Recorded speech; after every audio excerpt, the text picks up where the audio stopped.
تم میں سے جو شخص محمد صلی اللہ علیہ وسلم کی پوجا کرتا تھا تو وہ جان لے کہ محمد صلی اللہ علیہ وسلم کی موت واقع ہو چکی ہے، اور تم میں سے جو شخص اللہ کی عبادت کرتا تھا تو یقیناً اللہ ہمیشہ زندہ رہنے والا ہے، کبھی نہیں مرے گا۔ پھر سیدنا ابو بکر صدیق رضی اللہ عنہ نے سورہ آل عمران کی آیت نمبر 144 تلاوت کی۔ محمد نہیں ہیں مگر رسول ہی، ان سے پہلے بھی بہت سے رسول گزر چکے ہیں، تو کیا اگر ان کی موت واقع ہو جائے یا وہ قتل کر دیے جائیں تو تم لوگ اپنی ایڑیوں کے بل پلٹ جاؤ گے؟ اور جو شخص اپنی ایڑیوں کے بل پلٹ جائے تو وہ اللہ کو کچھ نقصان نہیں پہنچا سکتا۔ سیدنا ابن عباس رضی اللہ عنہ ارشاد فرماتے ہیں، اللہ کی قسم ایسا لگتا تھا کہ لوگوں نے اس سے پہلے جانا ہی نہیں تھا کہ اللہ نے یہ آیت نازل فرمائی ہے۔ یہاں تک کہ ابو بکر صدیق رضی اللہ عنہ نے اس آیت کی تلاوت کی تو سارے لوگوں نے ان سے یہ آیت اخذ کی، اور تب ایسا محسوس ہوا کہ ہر کوئی اس آیت کی تلاوت کر رہا ہے۔ خود سیدنا عمر رضی اللہ عنہ کا ارشاد ہے، اللہ کی قسم میں نے جو ہی سیدنا ابو بکر صدیق رضی اللہ عنہ کو یہ آیت تلاوت کرتے سنا تو جان گیا کہ یہ حق ہے، بس میں ٹوٹ کر رہ گیا، یہاں تک کہ میرے پاؤں مجھے اٹھا ہی نہیں رہے تھے اور میں زمین کی طرف لڑھک گیا، اور میں نے جان لیا کہ واقعی نبی اکرم صلی اللہ علیہ وسلم کی وفات ہو چکی ہے۔ اس آیت کا سننا تھا کہ صحابہ کرام کی آنکھیں کھل گئیں، اور ایسا معلوم ہوا کہ یہ آیت آج ہی اتری ہے، ہر صحابی کی زبان پر یہی آیت تھی، اسی کا چرچا تھا۔ نبی کریم صلی اللہ علیہ وسلم کی تجہیز و تکفین کا کام منگل کو شروع ہوا۔ سیدنا فضل بن عباس، سیدنا علی المرتضی اور سیدنا اسامہ بن زید رضی اللہ عنہم نے غسل دیا۔ سیدنا عباس رضی اللہ عنہ بھی موجود تھے۔ سیدہ عائشہ صدیقہ رضی اللہ عنہا کے حجرے میں آپ نے وفات پائی، وہیں آپ کو دفن کیا گیا۔ یہ حجرہ آج تک روضہ نبوی کے نام سے موسوم ہے۔ اللهم صل على محمد وعلى آل محمد كما صليت على إبراهيم وعلى آل إبراهيم إنك حميد مجيد اللهم بارك على محمد وعلى آل محمد كما باركت على إبراهيم وعلى آل إبراهيم إنك حميد مجيد۔ اب ذرا سرکار دو عالم صلی اللہ علیہ وسلم کے حلیہ مبارک کا بیان ہو جائے۔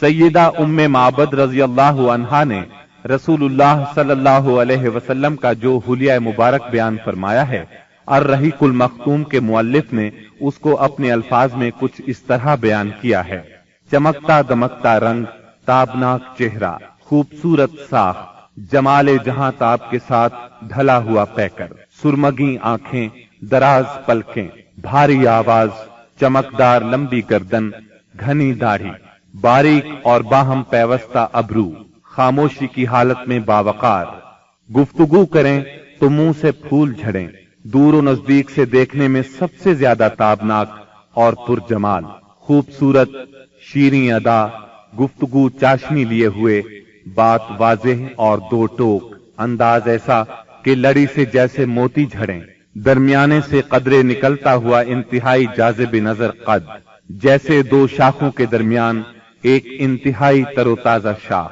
آپ کے رفقا آپ کے گرد حلقہ بنائے ہوئے، کچھ فرمائیں تو توجہ سے سنتے ہیں، کوئی حکم دیں تو لپک کر بجا لائیں، رنگ مبارک، نہ بہت سفید نہ گندم گوں، اعضاء متناسب، سینہ کشادہ، کندھوں کے درمیان عام تناسب سے قدرے زیادہ فاصلہ، سر بڑا لیکن متناسب، کشادہ پیشانی جس سے شرافت ٹپکے، بال مبارک سیاہ اور گھنے، قدرے گھنگرالے جو کانوں کی لو تک آتے تھے، بھویں محرابی یعنی آپس میں ملی ہوئی، رخ انور سبک، درازی کی طرف مائل، اس قدر روشن اور چمکدار کے دل میں اتر جائے، بڑی بڑی سیاہ آنکھیں، لمبی پلکیں، خوبصورت ابھری ہوئی ستواں ناک، دانت کشادہ، چمکدار، موتیوں کی مانند، جلد صاف، نرم اور ریشم سے زیادہ ملائم، چہرہ انور پر غور و فکر کے آثار نمایاں، غرض آپ مکے بھر میں سب سے زیادہ حسین تھے، اور آگے بڑھ کر کہتا ہوں آپ دنیا بھر میں سب سے زیادہ خوبصورت تھے۔ سبحان اللہ۔ یہ تھا نبی اکرم صلی اللہ علیہ وسلم کے حلیہ مبارک کا تذکرہ۔ اب ہم رسول اللہ صلی اللہ علیہ وسلم کی اولاد اور امہات المومنین کا کچھ ذکر کریں گے، لیکن اس سے پہلے ایک نظر دوسرے اعزاء و اقارب پر۔ نبی صلی اللہ علیہ وسلم کے 11 چچا تھے، ان میں سیدنا حمزہ اور سیدنا عباس رضی اللہ عنہما مسلمان ہوئے۔ ابو طالب آپ کے فدائی اور ناصر تھے۔ 6 پھوپھیاں تھیں، 12 غلام تھے، سب کو آزاد فرمایا۔ 3 لونڈیاں تھیں، ان میں سے ایک ام ایمن رضی اللہ عنہا تھی۔ انہوں نے رسول اللہ صلی اللہ علیہ وسلم کو گود کھلایا تھا۔ آپ صلی اللہ علیہ وسلم ان کی بہت عزت کرتے تھے۔ رسول اللہ صلی اللہ علیہ وسلم کی اولاد کی تعداد میں اختلاف پایا جاتا ہے۔ متفق علیہ روایت کا خلاصہ یہ ہے کہ آپ کی اولاد کی تعداد 6 ہے۔ قاسم، ابراہیم، زینب، رقیہ، ام کلثوم اور فاطمہ رضی اللہ عنہم۔ اعلان نبوت سے پہلے نبی اکرم صلی اللہ علیہ وسلم نے سیدہ خدیجہ رضی اللہ عنہا سے نکاح فرمایا۔ ان کے ہاں سب سے پہلے قاسم پیدا ہوئے۔ یہ نبوت سے 11 سال پہلے پیدا ہوئے۔ انہی کے نام کی مناسبت سے آپ کی کنیت ابو القاسم تھی۔ آپ اس کنیت کو بہت پسند فرماتے تھے۔ صحابہ کرام رضی اللہ عنہم بھی عام طور پر آپ کو ابو القاسم ہی کہتے تھے۔ قاسم 2 سال تک زندہ رہے۔ ایک روایت کے مطابق 1.5 سال اور ایک قول کے مطابق انہوں نے چلنا پھرنا سیکھ لیا تھا۔ مطلب یہ کہ آپ کے ہاں سب سے پہلے قاسم پیدا ہوئے۔ اسی طرح سب سے پہلے انتقال بھی انہی کا ہوا۔ انہوں نے اعلان نبوت سے 9 سال پہلے وفات پائی۔ سیدہ خدیجہ کے علاوہ صرف سیدہ ماریہ قبطیہ رضی اللہ عنہا سے ایک لخت جگر ابراہیم پیدا ہوئے۔ ان کے علاوہ کسی اور زوجہ محترمہ سے آپ کی اولاد نہیں ہوئی۔ آپ کے دوسرے لخت جگر ابراہیم جمادی الاول 9 ہجری کو پیدا ہوئے۔ ان کی والدہ ماریہ قبطیہ کو اسکندریہ کے بادشاہ مقوقس نے رسول اللہ صلی اللہ علیہ وسلم کی خدمت کے لیے بطور خاص بھیجا تھا۔ ابراہیم نے 10 ہجری 29 شوال کو 17 یا 18 ماہ کی عمر میں انتقال کیا۔ سیدہ خدیجہ رضی اللہ عنہا سے نکاح کے 5 برس بعد سیدہ زینب پیدا ہوئی۔ اس وقت نبی صلی اللہ علیہ وسلم کی عمر مبارک 30 سال تھی۔ گویا جب اعلان نبوت ہوا سیدہ زینب رضی اللہ عنہا 10 سال کی ہو چکی تھیں۔ یہ بھی اپنی والدہ کے ساتھ ہی ایمان لے آئیں۔ ان کا نکاح ابو العاص بن ربیع سے ہوا۔ یہ ان کی خالہ حالہ بنت خویلد کے صاحبزادے تھے۔ سیدہ حالہ بنت خویلد اور سیدہ خدیجہ دونوں سگی بہنیں تھیں۔ سیدنا ابو العاص مسلمان ہونے سے پہلے بھی تاجر تھے، دولت مند تھے اور امانت دار تھے۔ اعلان نبوت ہوا تو کفار آپ سے دشمنی پر اتر آئے۔ چنانچہ انہوں نے ابو العاص سے کہا کہ سیدہ زینب کو طلاق دے دیں، لیکن انہوں نے کفار کا مطالبہ ماننے سے انکار کر دیا اور کہا میں زینب کے بدلے میں قریش کی کسی عورت کو پسند نہیں کرتا۔ ابو العاص اگرچہ اس وقت تک مسلمان نہیں ہوئے تھے، پھر بھی انہوں نے سیدہ زینب کو طلاق نہ دی۔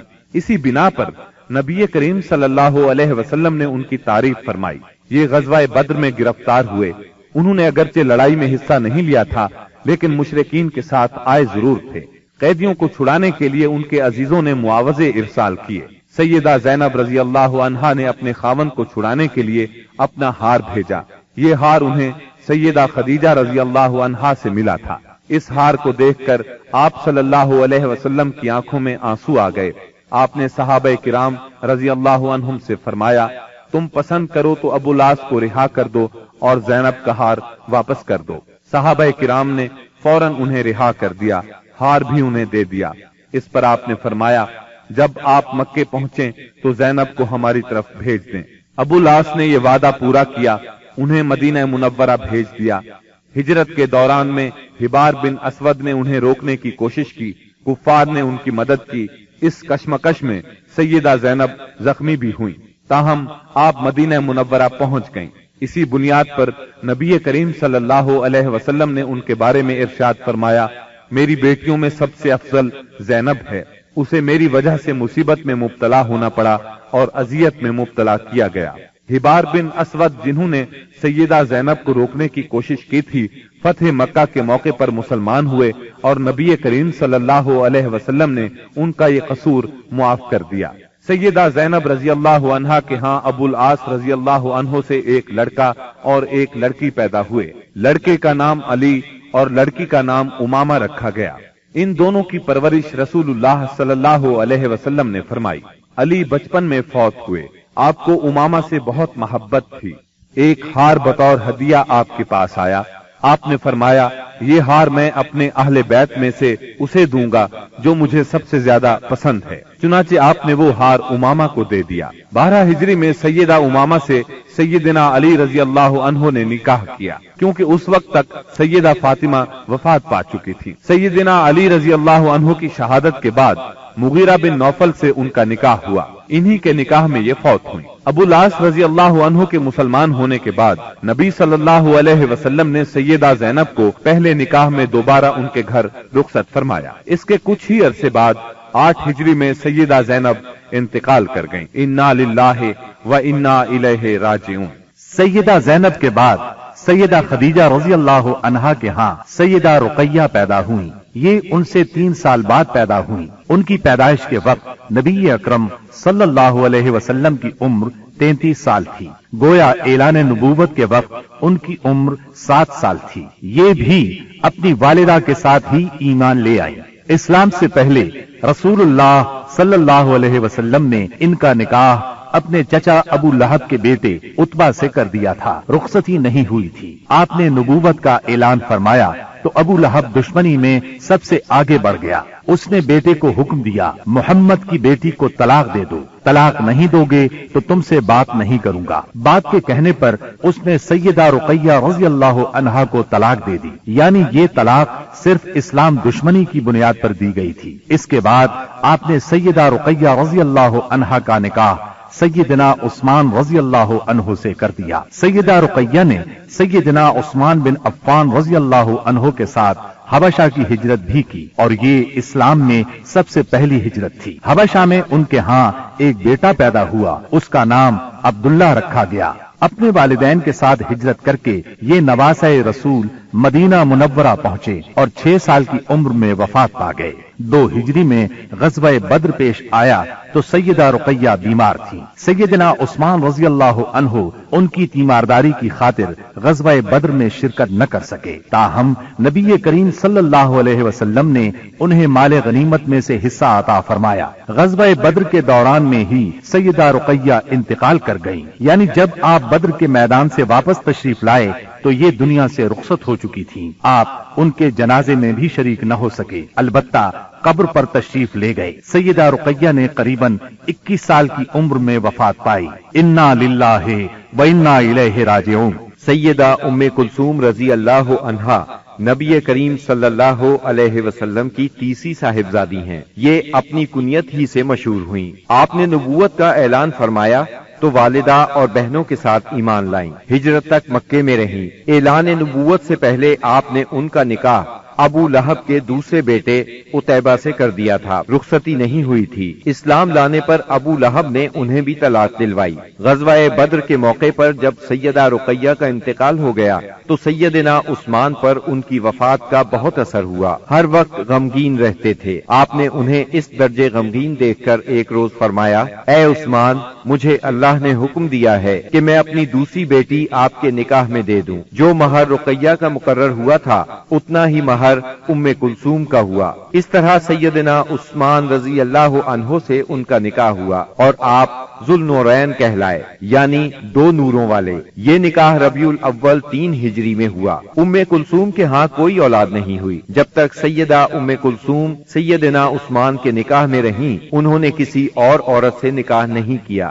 سیدہ ام کلثوم کا انتقال بھی نبی صلی اللہ علیہ وسلم کی زندگی میں ہوا۔ انہوں نے شعبان 9 ہجری میں رحلت فرمائی۔ ان کے انتقال پر سیدنا عثمان رضی اللہ عنہ اور زیادہ غمگین ہوئے۔ ان حالات میں نبی اکرم صلی اللہ علیہ وسلم نے انہیں تسلی دیتے ہوئے فرمایا، اگر میرے ہاں 10 بیٹیاں بھی ہوتی تو میں یکے بعد دیگرے عثمان کے نکاح میں دے دیتا۔ نبی کریم صلی اللہ علیہ وسلم کی چوتھی بیٹی سیدہ فاطمہ رضی اللہ عنہا تھی۔ آپ سب سے چھوٹی تھی۔ آپ نبوت کے پہلے سال پیدا ہوئی۔ آپ کی چال ڈھال رسول اللہ صلی اللہ علیہ وسلم سے بہت ملتی جلتی تھی۔ صرف یہی نہیں بلکہ اٹھتے بیٹھتے اور ہر بات میں سیدہ فاطمہ سے زیادہ آپ کے مشابہ اور کسی کو نہیں دیکھا گیا۔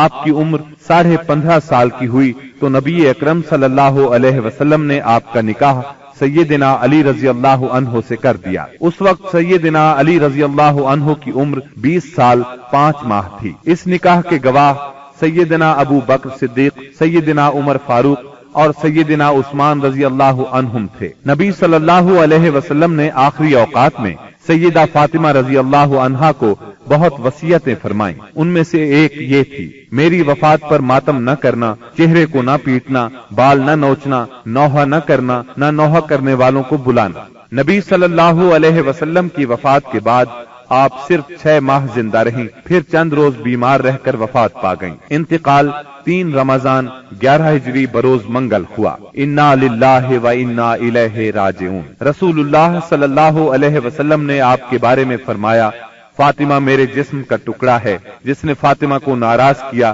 اس نے مجھے ناراض کیا۔ اسی طرح آپ کو سیدہ فاطمہ رضی اللہ عنہا کی اولاد سیدنا حسن بن علی اور سیدنا حسین بن علی سے بہت محبت تھی۔ اللہ تعالیٰ کی سیدہ فاطمہ پر ہزارہا رحمتیں ہوں۔ اب ہم نبی اکرم صلی اللہ علیہ وسلم کی ازواج مطہرات کا تذکرہ کریں گے۔ نبی صلی اللہ علیہ وسلم کی سب سے پہلی زوجہ محترمہ سیدہ خدیجہ بنت خویلد رضی اللہ عنہا ہیں۔ آپ صلی اللہ علیہ وسلم کے فرزند ابراہیم رضی اللہ عنہ کے سوا آپ کی تمام اولاد انہی سے ہوئی۔ آپ پوری زندگی انہیں یاد کرتے رہے، ان کی قربانیوں کا ذکر کرتے رہے۔ سیدہ خدیجہ رضی اللہ عنہا کے والد اپنے قبیلے میں باحیثیت آدمی تھے۔ انہوں نے مکے میں رہائش اختیار کی، وہیں انہوں نے فاطمہ بنت زائدہ سے شادی کی۔ انہی سے سیدہ خدیجہ رضی اللہ عنہا پیدا ہوئیں، جو امت مسلمہ کی پہلی ام المومنین بنی۔ آپ عام الفیل سے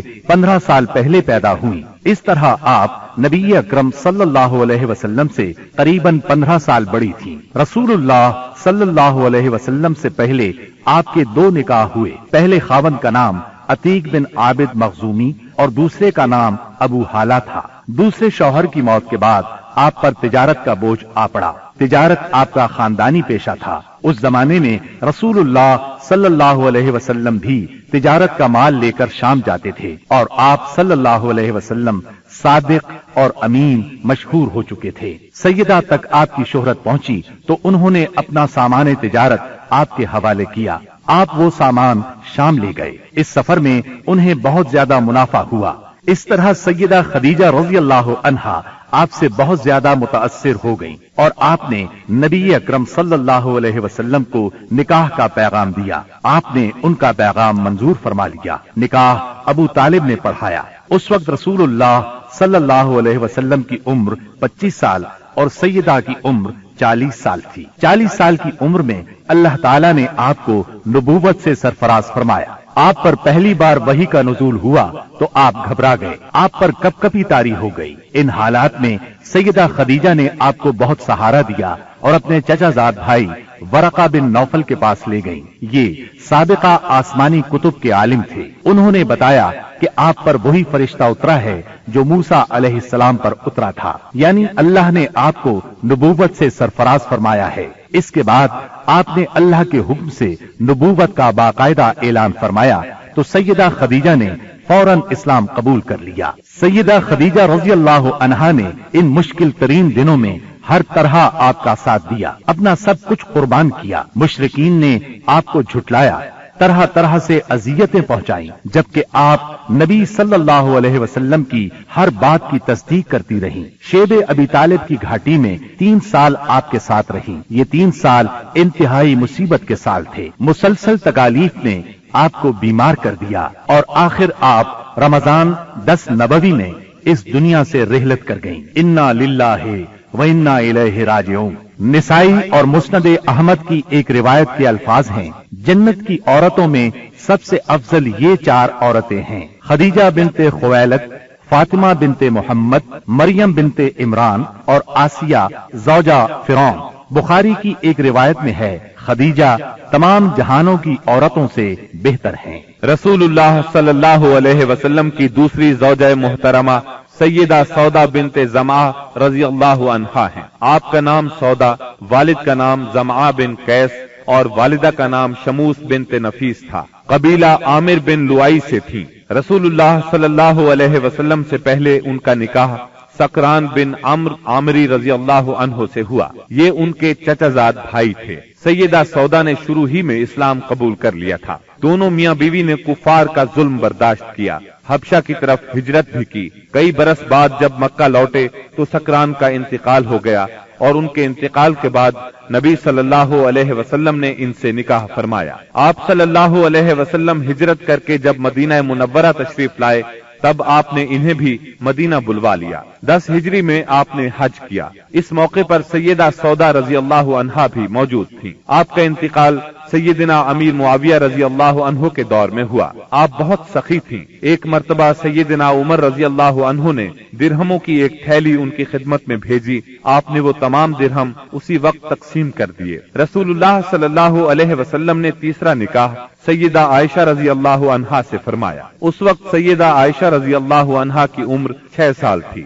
آپ سیدنا ابو بکر صدیق رضی اللہ عنہ کی چھوٹی بیٹی تھی۔ نبوت کے 4 سال پیدا ہوئی۔ 9 سال کی عمر میں رخصتی ہوئی۔ آپ کی تمام تر تعلیم و تربیت نبی صلی اللہ علیہ وسلم کی نگرانی میں ہوئی، لہذا نہایت اعلیٰ درجے کی تربیت ہوئی۔ یہی وجہ ہے کہ سیدہ عائشہ صدیقہ رضی اللہ عنہا شریعت کے مسائل کی ماہر تھیں۔ بڑے بڑے صحابہ سیدہ عائشہ رضی اللہ عنہا سے مسائل پوچھتے تھے۔ اس کی بڑی وجہ یہی ہے کہ دن رات آپ نبی صلی اللہ علیہ وسلم سے مسائل سیکھتی رہتی تھیں۔ سیدہ کا حجرہ مسجد نبوی سے ملا ہوا تھا، لہذا آپ مسجد میں ہونے والی تعلیم بھی سنتی تھیں۔ شعبان 5 ہجری میں ایک ہولناک واقعہ پیش آیا۔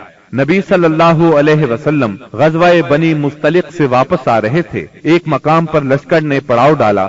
صبح سویرے قافلے کی روانگی سے پہلے آپ قضائے حاجت کے لیے دور نکل گئیں۔ اس وقت آپ کے گلے میں ایک ہار تھا۔ یہ ہار ان کی بڑی بہن سیدہ اسماء رضی اللہ عنہا کا تھا۔ اچانک انہوں نے دیکھا کہ ہار کہیں گر گیا ہے۔ یہ اس ہار کو تلاش کرنے نکل گئیں۔ ادھر قافلہ روانہ ہو گیا۔ سیدہ اس وقت بہت دبلی پتلی تھی۔ ہودج اٹھا کر اونٹ پر رکھنے والوں کو پتہ ہی نہ چل سکا کہ آپ ہودج میں نہیں ہیں۔ ہار تلاش کر کے جب آپ قافلہ کی جگہ لوٹی تو قافلہ جا چکا تھا۔ اب تو آپ بہت پریشان ہوئیں۔ صحابی رسول سیدنا صفوان بن معطل سلمی کی ذمہ داری یہ تھی کہ قافلے کی گری پڑی چیزوں کو اٹھاتے تھے، اس لیے لشکر سے پیچھے رہتے تھے۔ آپ وہاں پہنچے تو انہوں نے سیدہ کو دیکھا۔ آپ کو دیکھتے ہی انہوں نے انا للہ و انا الیہ راجعون پڑھا۔ اس وقت سیدہ کی آنکھ لگ گئی تھی۔ ان کی آواز سن کر آنکھ کھل گئی۔ انہوں نے اپنا چہرہ فوراً چادر میں چھپا لیا۔ انہوں نے اپنا اونٹ ان کے قریب کیا، اونٹ کو بٹھا دیا۔ صفوان خود پیچھے ہٹ گئے۔ آپ اونٹ پر سوار ہو گئیں۔ صفوان رضی اللہ عنہ نے اونٹ کی مہار پکڑ لی اور آگے روانہ ہو گئے۔ دوپہر کے وقت قافلہ تک پہنچے۔ اگرچہ یہ بالکل معمولی واقعہ تھا اور سفر میں ایسا ہونا کوئی عجیب بات نہیں تھی، لیکن اس وقت لشکر میں کچھ منافق بھی موجود تھے۔ انہیں موقع مل گیا۔ انہوں نے سیدہ عائشہ صدیقہ پر الزام لگا دیا، گویا وہ پاک دامن نہیں رہی، نعوذ باللہ۔ اس الزام نے نبی صلی اللہ علیہ وسلم اور تمام صحابہ کو سخت صدمہ پہنچایا۔ سیدہ عائشہ صدیقہ الزام سے لا علم تھیں۔ وہ مدینہ طیبہ پہنچ کر بیمار ہو گئیں۔ جب آپ کو اس الزام کے بارے میں معلوم ہوا تو آپ ہلکان ہو کر رہ گئیں۔ نبی اکرم صلی اللہ علیہ وسلم سے اجازت لے کر والدین کے گھر آ گئیں۔ سیدنا ابو بکر صدیق اور ان کی زوجہ محترمہ ام رومان رضی اللہ عنہا کا بھی برا حال تھا۔ یہاں آ کر سیدہ عائشہ کو ساری بات کا پتہ چلا۔ آپ رونے لگی۔ سیدنا ابو بکر بھی رونے لگے۔ آپ کی والدہ محترمہ بھی رونے لگی۔ پھر رسول اللہ صلی اللہ علیہ وسلم وہاں تشریف لائے۔ ایسے میں اچانک آپ پر وحی کی کیفیت طاری ہو گئی اور اللہ تعالی نے سورہ نور کی آیات نازل فرمائیں۔ ان آیات میں سیدہ عائشہ رضی اللہ عنہا کی بے گناہی کا اعلان فرمایا گیا اور ان لوگوں پر لعنت کی گئی اور واضح کیا گیا کہ ان لوگوں نے بہتان عظیم لگایا تھا۔ انہیں عذاب کی وعید سنائی گئی۔ اس طرح سیدہ عائشہ صدیقہ کی شان کو 4 چاند لگ گئے۔ آپ جوانی میں بیوہ ہوئی۔ آپ نے رسول اللہ صلی اللہ علیہ وسلم کے ساتھ اپنی زندگی کے صرف 9 سال گزارے۔ جب رسول اللہ صلی اللہ علیہ وسلم نے وفات پائی اس وقت آپ کی عمر صرف 18 سال تھی۔ نبی صلی اللہ علیہ وسلم نے اپنی زندگی کے آخری دن سیدہ عائشہ صدیقہ رضی اللہ عنہا کے حجرے میں گزارے، وہیں دفن ہوئے۔ نبی صلی اللہ علیہ وسلم کے بعد آپ نے 50 سال بیوگی کی زندگی گزاری۔ آپ نے سیدنا امیر معاویہ رضی اللہ عنہ کے دور خلافت میں 17 رمضان 58 ہجری میں انتقال فرمایا۔ اس وقت عمر 63 سال تھی۔ اللہ کی آپ پر بے شمار رحمتیں ہوں۔ 2 ہجری میں رسول اللہ صلی اللہ علیہ وسلم نے سیدہ حفصہ رضی اللہ عنہا سے نکاح فرمایا۔ یہ سیدنا عمر رضی اللہ عنہ کی بیٹی تھی۔ ان کی پہلی شادی خنیس بن حذیفہ ساہمی رضی اللہ عنہ سے ہوئی۔ غزوہ بدر میں یہ زخمی ہوئے اور انہی زخموں سے شہادت پائی۔ بیٹی کے بیوہ ہونے پر سیدنا عمر رضی اللہ عنہ کو فکر لاحق ہوئی۔ ایسے میں نبی صلی اللہ علیہ وسلم نے خود سیدہ حفصہ سے نکاح کی خواہش فرمائی۔ اس طرح یہ نکاح ہوا۔ سیدہ حفصہ رضی اللہ عنہا نہایت فضل اور کمال کی مالک تھیں۔ شعبان 45 ہجری میں وفات پائی۔ وہ زمانہ سیدنا امیر معاویہ رضی اللہ عنہ کا تھا۔ آپ کی کچھ جائیداد تھی۔ وفات سے پہلے اپنے بھائی عبداللہ بن عمر رضی اللہ عنہ کو وصیت کی کہ اس زمین کو صدقہ کر دینا۔ اللہ تعالیٰ کی ان پر ہزارہا رحمتیں ہوں۔ رسول اللہ صلی اللہ علیہ وسلم نے ایک نکاح سیدہ زینب بنت خزیمہ رضی اللہ عنہا سے فرمایا۔ یہ بہت زیادہ سخی تھی، اس لیے ان کی کنیت ام المساکین مشہور ہوئی۔ بہت رحم دل بھی تھی، فقراء اور مساکین کو فیاضی سے کھانا کھلاتی تھی۔ ان کا پہلا نکاح سیدنا عبداللہ بن جہش سے ہوا۔ یہ جلیل القدر صحابی تھے، بہت بہادر تھے، غزوہ احد میں شہید ہوئے۔ ان کی شہادت کے بعد نبی صلی اللہ علیہ وسلم نے ام المومنین سیدہ زینب سے نکاح فرمایا۔ رسول اللہ صلی اللہ علیہ وسلم سے نکاح کے وقت آپ کی عمر 30 سال کے قریب تھی۔ نکاح کے صرف 3 ماہ بعد آپ انتقال کر گئیں۔ سیدہ خدیجہ رضی اللہ عنہا کے بعد یہ پہلی بیوی ہیں جو آپ صلی اللہ علیہ وسلم کی زندگی میں انتقال کر گئیں۔ اللہ کی ان پر بے شمار رحمتیں ہوں۔ آپ نے ایک نکاح سیدہ ام سلمہ رضی اللہ عنہا سے فرمایا۔ ان کا نام ہند تھا، والد کا نام ابو امیہ تھا۔ یہ مکہ معظمہ کے ایک سخی بزرگ تھے۔ والدہ کا نام عاتقہ بنت عامر تھا۔ آپ کا پہلا نکاح عبداللہ بن الاسد سے ہوا۔ یہ ابو سلمہ کے نام سے مشہور تھے۔ ام سلمہ کے چچا زاد اور نبی صلی اللہ علیہ وسلم کے رضائی بھائی تھے۔ اسلام کی ابتدا ہی میں دونوں میاں بیوی نے اسلام قبول کر لیا۔ دونوں کو مکہ سے حبشہ کی ہجرت کا شرف بھی حاصل ہوا۔ پھر یہ مکے واپس آ گئے۔ سیدہ ام سلمہ پہلی خاتون ہیں جو مکے سے ہجرت کر کے مدینے پہنچی۔ ہجرت کے سفر میں بہت تکالیف اٹھائیں۔ ابو سلمہ نے ان سے پہلے مدینہ منورہ کی طرف ہجرت کی۔ ابو سلمہ احد کی لڑائی میں زخمی ہوئے اور اپنے مالک سے جا ملے۔ جب ام سلمہ رضی اللہ عنہا کی عدت پوری ہو گئی تو رسول اللہ صلی اللہ علیہ وسلم کی طرف سے انہیں نکاح کا پیغام ملا۔ آپ نے منظور فرمایا، اس طرح یہ نکاح ہوا۔ آپ 4 ہجری میں حرم نبوی میں داخل ہوئیں۔ پوری زندگی آپ صلی اللہ علیہ وسلم کے ساتھ رہیں۔ آپ کی تاریخ وفات میں اختلاف پایا جاتا ہے۔ زیادہ تر روایات یہ ہیں کہ آپ نے 63 ہجری میں 84 سال کی عمر میں وفات پائی۔ آپ بہت زیادہ خوبصورت تھیں، بہت فضائل کی مالک تھیں۔ علم کے لحاظ سے بھی ان کا ممتاز مقام ہے۔ لوگ ان سے مسائل پوچھا کرتے تھے۔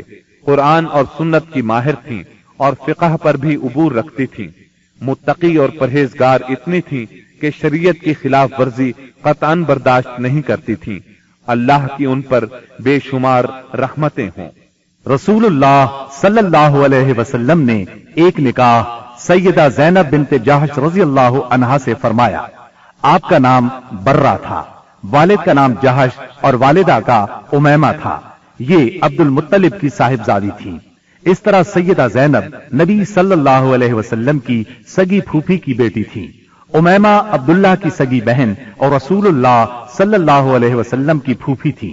سیدہ زینب سب سے پہلے ایمان لانے والوں میں شامل ہیں۔ پھر سب سے پہلے ہجرت کرنے والوں میں بھی شریک ہیں۔ رسول اللہ صلی اللہ علیہ وسلم نے آپ کا نام برہ سے تبدیل کر کے زینب رکھا تھا۔ نبی صلی اللہ علیہ وسلم کے نکاح میں آنے سے پہلے آپ کا نکاح سیدنا زید بن حارثہ رضی اللہ عنہ سے ہوا۔ یہ رسول اللہ صلی اللہ علیہ وسلم کے منہ بولے بیٹے اور آزاد کردہ غلام تھے، لیکن ان دونوں کی آپس میں نہ نبھ سکی اور طلاق ہو گئی۔ تب ان کی عدت کے بعد نبی اکرم صلی اللہ علیہ وسلم نے خود ان سے نکاح کا ارادہ فرمایا، انہیں نکاح کا پیغام بھیجا۔ سیدہ زینب نے منظور کیا۔ اس پر منافقین نے تانا دیا کہ دیکھو پیغمبر نے خود اپنے بیٹے کی عورت سے نکاح کر لیا۔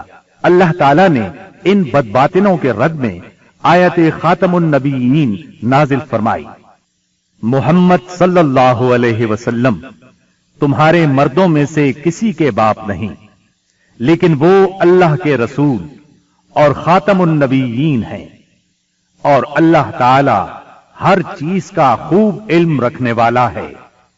اس آیت سے یہ بات واضح ہوئی کہ منہ بولے بیٹے کی بیوی سے نکاح کرنا جائز ہے۔ اس طرح منافقین کے منہ بند ہو گئے۔ یہ نکاح 4 ہجری میں ہوا۔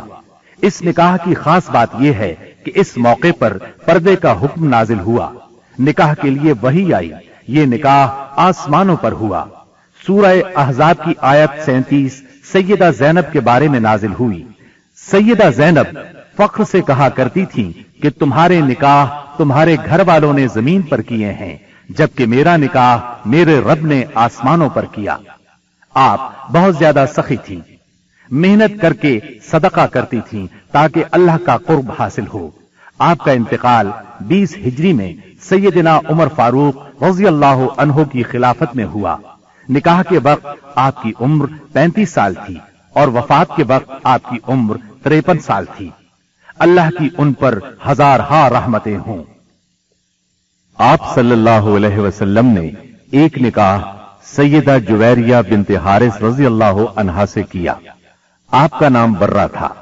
بعد میں رسول اللہ صلی اللہ علیہ وسلم نے جویریہ رکھا۔ آپ کا پہلا نکاح مصافع بن صفوان سے ہوا۔ سیدہ جویریہ کے والد حارث کا تعلق قبیلہ بنو مستلق سے تھا۔ یہ اس قبیلے کے سردار تھے۔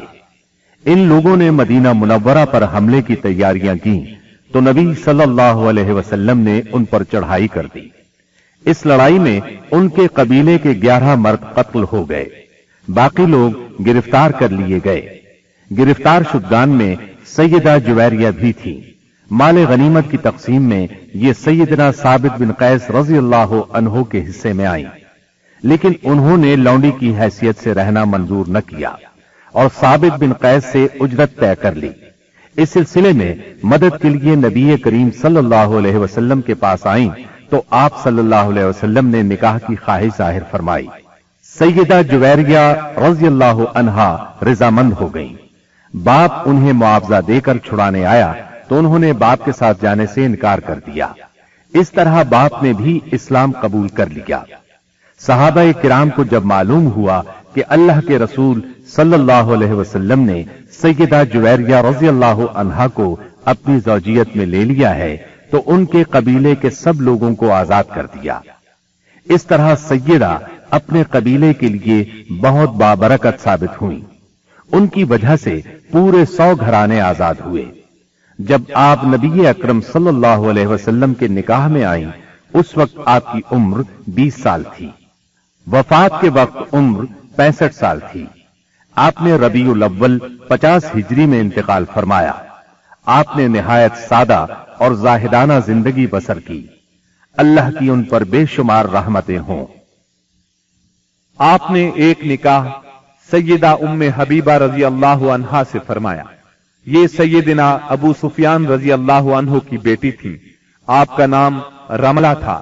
ام حبیبہ کنیت تھی۔ والدہ کا نام صفیہ تھا۔ بعض مورخین نے آپ کا نام ہند بھی لکھا ہے۔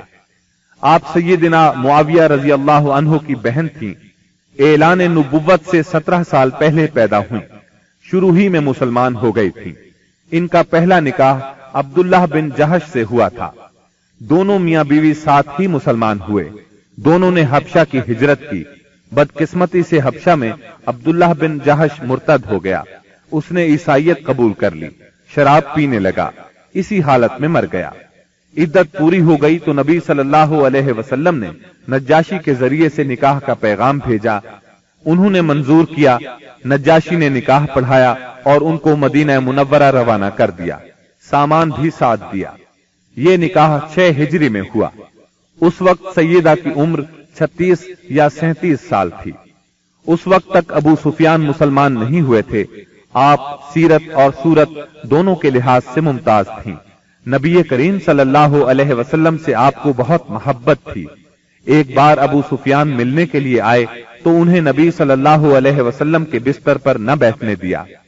آپ نے 44 ہجری میں انتقال فرمایا۔ اس وقت ان کے بھائی سیدنا معاویہ رضی اللہ عنہ خلیفہ تھے۔ وفات کے وقت آپ کی عمر 73 سال تھی۔ اللہ تعالیٰ کی آپ پر بے شمار رحمتیں ہوں۔ آپ صلی اللہ علیہ وسلم نے ایک نکاح سیدہ صفیہ بنت حیی رضی اللہ عنہا سے کیا۔ آپ کی والدہ کا نام برہ اور آپ کے والد کا نام حیی بن اخطب تھا۔ یہ بنو نذیر کا سردار تھا۔ آپ کا پہلا نکاح سلام بن مشکم یہودی سے ہوا، سلام نے انہیں طلاق دے دی۔ دوسرا نکاح کنانہ بن ابو الحقیق سے ہوا، یہ خیبر کے مشہور قلعے القموس کا سردار تھا۔ خیبر کی لڑائی میں کنانہ مارا گیا۔ سیدہ صفیہ کے باپ اور بھائی بھی اس جنگ میں مارے گئے، خود یہ گرفتار ہوئی۔ پہلے دونوں خاوندوں سے ان کے ہاں کوئی اولاد نہیں تھی۔ مال غنیمت تقسیم ہوا تو یہ دہیہ کلبی رضی اللہ عنہ کے حصے میں آئی، لیکن صحابہ نے نبی صلی اللہ علیہ وسلم کو مشورہ دیا کہ صفیہ خود آپ کے شایان شان ہے۔ آپ نے دہیہ کلبی رضی اللہ عنہ کو ان کے بدلے ایک دوسری لونڈی دے دی اور سیدہ صفیہ کو آزاد کر کے ان سے نکاح کر لیا۔ یہ 7 ہجری کا واقعہ ہے۔ آپ نے ان سے خیبر ہی میں نکاح کیا۔ سیدہ صفیہ نے 50 ہجری میں وفات پائی۔ اس وقت عمر 60 سال تھی۔ آپ کا قد چھوٹا تھا لیکن حسین و جمیل تھی۔ آپ بھی عالم فاضل تھی۔ عورتیں آپ سے مسائل پوچھا کرتی تھیں۔ سیدہ صفیہ کو رسول اللہ صلی اللہ علیہ وسلم سے بہت محبت تھی۔ جب سیدنا عثمان رضی اللہ عنہ کو باغیوں نے گھیرا تو سیدہ صفیہ رضی اللہ عنہا نے ان کی بہت مدد کی، ضرورت کی چیزیں ان کے گھر پہنچاتی رہیں۔ اللہ تعالیٰ کی ان پر بے شمار رحمتیں ہوں۔ آپ صلی اللہ علیہ وسلم نے ایک نکاح سیدہ میمونہ بنت حارث رضی اللہ عنہا سے کیا۔ ان کا نام برہ تھا، آپ نے میمونہ رکھا۔ والد کا نام حارث بن حزن اور والدہ کا ہند بنت عوف تھا۔ آپ سیدنا ابن عباس اور سیدنا خالد بن ولید رضی اللہ عنہما کی حقیقی خالہ تھی، کیونکہ ان کی بڑی بہن لبابۃ الکبریٰ سیدنا عباس رضی اللہ عنہ کی زوجہ اور ابن عباس کی ماں تھی۔ دوسری بہن لبابۃ الصغریٰ ولید بن مغیرہ کی بیوی اور خالد بن ولید رضی اللہ عنہ کی ماں تھی۔ آپ کا پہلا نکاح جاہلیت کے زمانے میں ہوا۔ ان کے خاوند کا نام مسعود بن عمرو ثقفی تھا۔ دونوں میں علیحدگی ہو گئی۔ اس کے بعد آپ کا نکاح ابو رحم بن عبد العزیٰ سے ہوا۔ ابو رحم 7 ہجری میں فوت ہو گیا۔ شوال 7 ہجری میں ہی آپ رسول اللہ صلی اللہ علیہ وسلم کے نکاح میں آئیں۔ انہوں نے خود اپنے آپ کو نکاح کے لیے پیش کیا تھا۔ اس بارے میں سورہ احزاب کی آیت 50 نازل ہوئی۔ اے نبی، آپ کے لیے وہ با ایمان عورت حلال ہے جو اپنا نفس ہبہ کر دے، یہ اس صورت میں کہ نبی بھی اس سے نکاح کرنا چاہے۔ یہ خاص طور پر آپ ہی کے لیے ہے، مومنوں کے لیے نہیں۔ روایات کے مطابق یہ نکاح عمرۃ القضاء کے موقع پر صرف کے مقام پر ہوا۔ رسول اللہ صلی اللہ علیہ وسلم عمرے کی غرض سے نکلے تھے، پھر سیدہ میمونہ آپ کے ساتھ مدینہ طیبہ آ گئیں۔ 61 ہجری میں صرف ہی کے مقام پر آپ کا انتقال ہوا۔ تمام امہات المومنین میں سب سے آخر میں یہی فوت ہوئیں۔